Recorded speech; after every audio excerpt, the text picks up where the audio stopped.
Aïgaf ou guigne, une expression très connue qui signifie ce qui porte malheur, une manière de faire culpabiliser les victimes d'être la principale source de fatalité de ce qui arrive. Dans la région de Kaolack, nous sommes allés à la rencontre de 2 d'entre elles, victimes de guigne.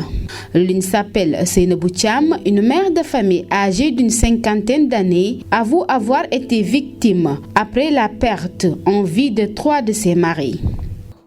Mais pour man dama ne Aïgaf amul fenn yàlla moo dogal loolu rek yàlla moo dogal loolu mais Aïgaf dama ne amul fenn mais ñaari kàddu yooyu moom su ma ko xalaatee rek dina ma métti. Non loin d'elle, une autre victime, elle aussi mère de famille âgée de plus de 40 ans, Fatou Thiam, était accusée de Aïgaf comme le disent les Wolofs, mais contrairement à Seynabou, Fatou a été soutenue durant ses épreuves par sa famille. Ba mu amee dama sant yàlla bu baax. julli si yonent bi sallallahu alayhi wa sallam mi nga xam ne moo bind jaamam boole kook dogalam li ñëw lu ne rek ñu xam ne suñ borom bi la ndax ba ngay judd daf la booleeg lu nekk kenn ku nekk ba ngay judd ne la kan moo bëgg képp ku ne man maa bëgg rek di nga jaar si loxoom bon loolu bu fekkee am na bon dañu war a sant yàlla bu baax beneen bi bu ma si tegaat moo de amul benn problème ndax jaam bi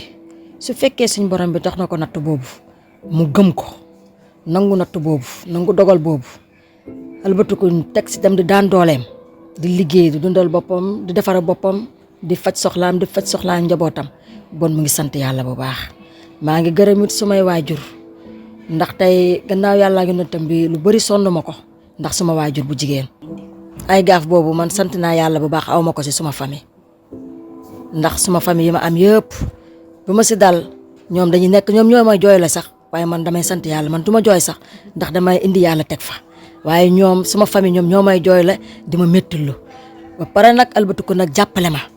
Ces victimes de guigne ou Aïgaf méritent d'être épaulées, encouragées pour qu'elles puissent refaire leur vie. Tels sont les propos de Mariama Thiam, présidente d'une association féminine qui lutte contre la violence faite aux femmes. Mariama revient largement sur les fondements de ce phénomène social. di rafetlu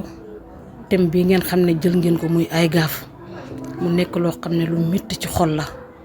moo tax dafa méngoog ñun suñ mouvement bi ndax bëgg nañ ronk ñu jigéen dootu waddati ci dënnam ndax tey bu ngeen xoolee tey ndaw si bi muy wax ronkañam yaa ngi tuuru ndax lan lu ko suñ borom teg la ñu mujj askanalee ko ne dafa Aïgaf te suñ borom bu lay bind fam lay jaarale ne lii danga ci jaar ala kulli xaal jàmbi lott na pour ne duma jaar ci foofu noonu kon wax dëgg suñ mbokki jigéen ñi nañ gën a xolaat seen bopp gën a xam ñooy kan ndax nag toroxal nit baaxut fenn waaye rawatina jigéen ak jigéen ndax jigéen dafa war a am yërmande te en général xañ na ndaw sii di jooy ndeysaan wax nañ ko en direct sax mais am na ñoo xam ne si seeni jotaay la ñuy toog si seeni natt wala si seeni waxtaanookaay naan yëg ngeen diw li ko arrivé moom day jëkkër ji deeti na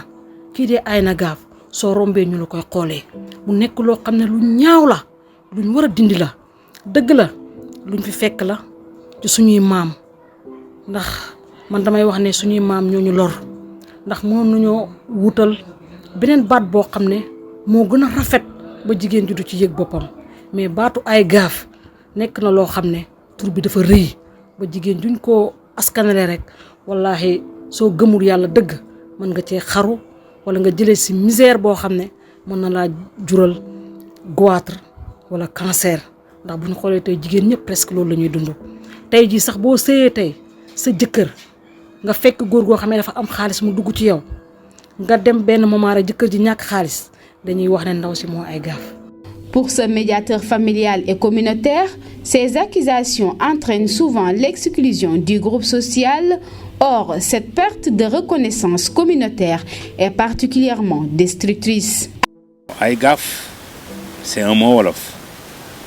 qui signifie quelqu'un qui a la guigne, mais c'est juste une construction sociale. Et malheureusement, celles-là qui sont victimes de cette étiquette, qu'elles ont la guigne, souvent c'est des femmes, malheureusement, qui vivent dans un environnement familial où elles sont plus ou moins jugées, où elles sont vraiment pointées du doigt.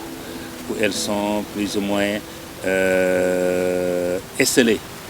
Et quand quelqu'un est esselé, malheureusement souvent, avec des jugements très néfastes, elles ont tendance, dans le même cercle familial, d'avoir ce qu'on appelle des troubles du sommeil,